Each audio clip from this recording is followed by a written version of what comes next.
こんにちは、斉藤直樹です。今回は完全版、髪の毛の描き方、塗り方ということで、髪の毛のこと、この講座に全てまとめてお届けしていこうと思います。ポイントが多いので、早速いっちゃいますね。まずは素体を用意しました。この素体は僕のピクシブファンボックスから無料でダウンロードできます。概要欄の URL から確認してみてくださいね。そしてまずは構造の話をします。髪の毛のパーツは主に3つに分かれています。前髪、横髪、後ろ髪です。前髪はこの部分、横髪はこの部分、後ろ髪はこの部分の髪のことを言います。前髪は頭頂部から顔に覆いかぶさるようにこんな感じのカーブを描いています。横髪は同じように頭頂部から耳の前あたりに向かってふわっと流れてくるような髪の毛ですね。そして後ろ髪は顔の後ろに向かって流れている髪の毛のことを言います。このパーツ分けと髪の毛の流れ、どこから生えているのかを意識するだけで自然な髪の毛が描けるようになるので、まずはこのポイントを押さえておいてください。ベースを描く。それでは、まずは、スタンダードにミディアムボブストレートヘアを描いていきます。さっき説明した髪の毛の流れを意識して、ささっと簡単にこのぐらいかなっていう髪の毛を描いてみてください。この段階では、そこまで丁寧に描かなくても大丈夫です。はい。こんな感じですね。そしたら、ここからが、この講座のポイントです。ここまで描いたらですね、もう、色を塗っちゃってください。髪の毛は少しの違いで大きく印象が変わってしまうので、最初に色を乗せてしまうことで、こんなはずじゃなかったのに、っていう後からの失敗を防ぐことができるんです。色が決まってなかったら肌よりも少し暗いグレーでも構いません。今回はグレーでやってみましょう。髪の毛と肌は別レイヤーにしておくと後で色をつける際に便利なので、なるべく分けておくといいです。前髪でできる印象操作。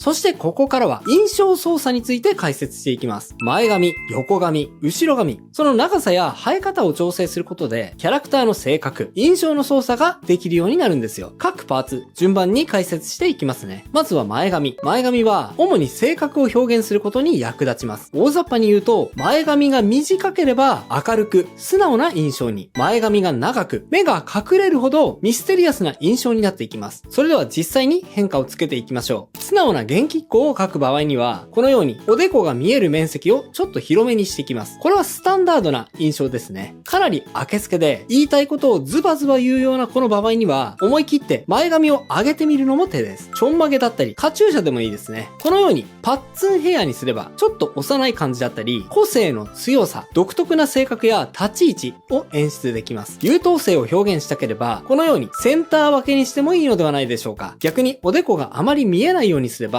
ちょっと秘密を抱えているような感じだったり、恥ずかしがり屋で内気な感じを表現できます。目隠れ。ここまでやるとかなり神秘的な感じになりますね。特殊な立ち位置のキャラクターが出来上がります。また、色気を表現したい場合には、このように片目だけ隠すのも効果的だと思います。完全に隠しちゃうのももちろんありですね。まとめです。前髪の表現は奥が深くて、まだまだパターンがありますが、基本的には前髪は性格を表します。おでこが見えるほど明るい性格。おでこを隠すほどミステリアスな性格を表すという部分を抑えながら他の髪型も研究してみると、なるほど、このキャラクターはこういう性格を表現したいからあまりおでこを見せていない髪型なんだなといった視点で見れるようになると思います。ぜひ他の髪型も研究してみてくださいね。横髪でできる印象操作。次に横髪です。横髪は前髪ほど性格を左右する効果はありませんが、小顔に見せる効果があったりします。このように短ければ活発で少しボーイッシュな感じになります。そしてこのように長ければ女性的な魅力を強調できます。耳を出す、出さないでも印象が変わってきます。このように耳を隠すと内気なニュアンスが増しますね。そしてこんな風に内側にカールさせると、ちょっとした小顔効果だったり、キャラクターにアクセントをつけることができます。まとめです。横髪は長さや太さを変えることでキャラクターの幅を持たせられるパーツなので、こちらもいろいろ実験しながら描いてみるといいと思います。後ろ髪でできる印象操作。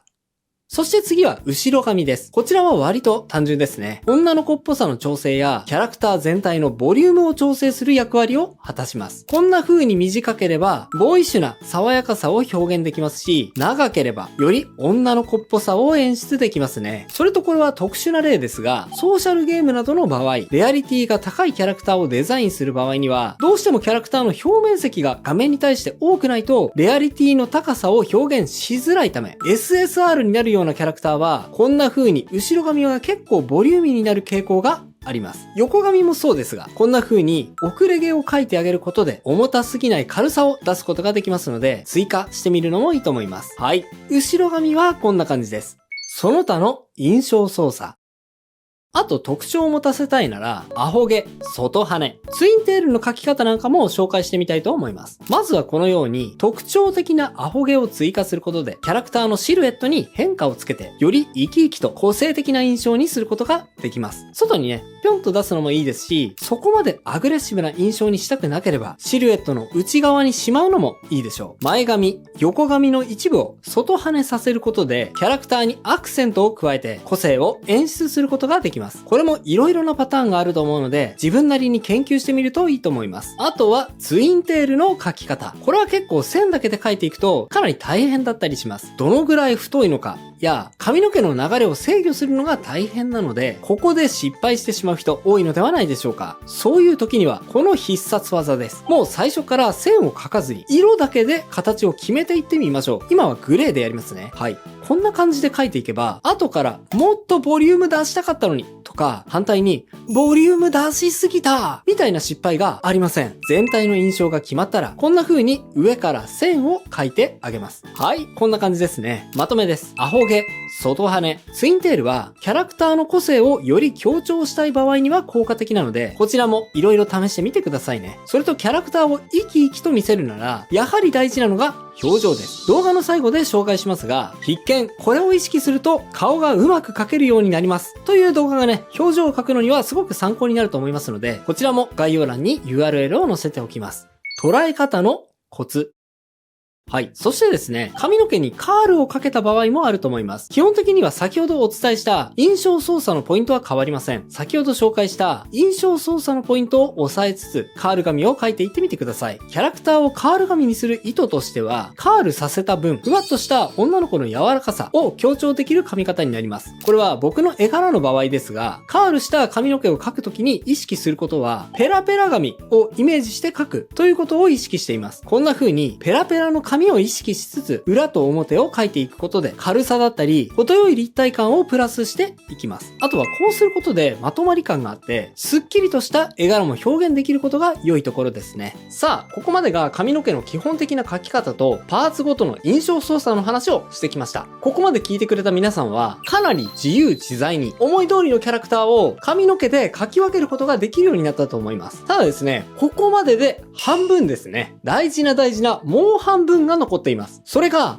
塗りですね。髪の毛の塗りをきれいにできなければ、今までの下地が台無しになっちゃうことがあるからです。ここからはその大事な塗りについてもお伝えしていこうと思います。最後までついてきてくださいね。それでは後半戦行ってみましょう。色をのせる。はい。先ほどまでは基本的にグレーで描いてきましたが、ここからは先ほど描いたグレーのイラストに色をのせていきます。どうやって色をのせるかについては、大まかには2パターンあると思います。塗りつぶしか、グリザイユ画法的な塗り方です。今回のイラストはベタ塗りのみで描いてきましたので、グリザイユではなく、簡単な方、塗りつぶしで色をのせちゃいますね。髪の毛のレイヤーを選択して、好きな色を塗っちゃいます。髪の毛だけ塗っていくのも変なので、顔とか服にもね、ついでに色をのせちゃいますね。下準備。まずは効率よく髪の毛を塗っていくための下準備をします。髪のベタ塗りレイヤーの上に陰影レイヤーセットを作っちゃいます。そうしたら髪の毛のレイヤーをコマンドプラスクリックすると髪の毛の形に選択範囲を取ることができます。そしてレイヤーセットを選んでレイヤーマスクの追加ボタンを押すとほらこんな感じでレイヤーマスクが追加されます。こうすることでこのレイヤーセットの中のレイヤーはすべて髪の毛以外にははみ出さずに色を塗れちゃうので便利です。今回は基本的にこのレイヤーセットの中に影のレイヤー、光のレイヤーを追加しつつ髪の毛を塗っていきますね。影を描く。次に影を描き入れていきます。まず注意しておかなければいけないのが、最初から細かく影を入れていかないってことです。はい。こんな風に描いちゃうと、立体感がなくなっちゃって、平面的なイラストになりますし、あとはね、全体的にくどくなっちゃうんですね。なので、こんな風に、最初はあくまで大雑把に影を描いていくのがいいです。光の方向とか、気になる人はいると思うんですが、最初はね、そんなに難しく考えずに、特殊な例を除いては、超簡単に言えばね、髪の毛の下3分の1ぐらいをガッと思い切って影にしちゃって大丈夫です。後頭部の方はこのぐらいをこうガッと思い切って影にしちゃう。そんな風に覚えておいてください。そしたらちょっと影を分割している部分の形が単純すぎるので、全体的にね、そのままだとスルッとしすぎた印象になっちゃいますよね。はい。この部分ですね。なので、ちょっとだけ影の形を髪の流れに沿って髪の毛のニュアンスを入れてあげます。この線を多くすればするほどリアル寄りの絵柄になっていき、この線を少なくすればするほどデフォルメの効いた絵柄になります。自分の絵がリアル寄りなら線を細かくする方がいいですが、デフォルメの効いた絵でね、線を細かくしすぎちゃうと、ちょっとね、ミスマッチな感じになりますので、ここは注意です。ほら、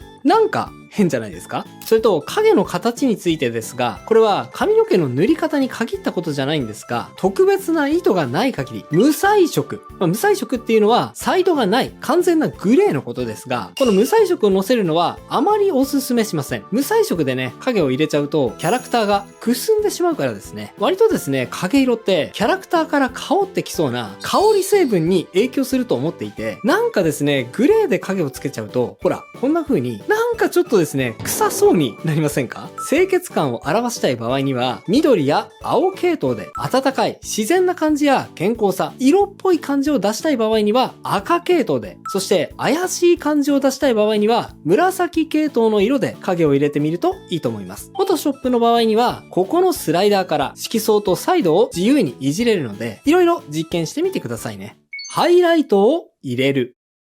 次にハイライトを入れていきます。一番簡単なのは前髪の部分にのみこんな風にハイライトを乗せていくパターンです。はい。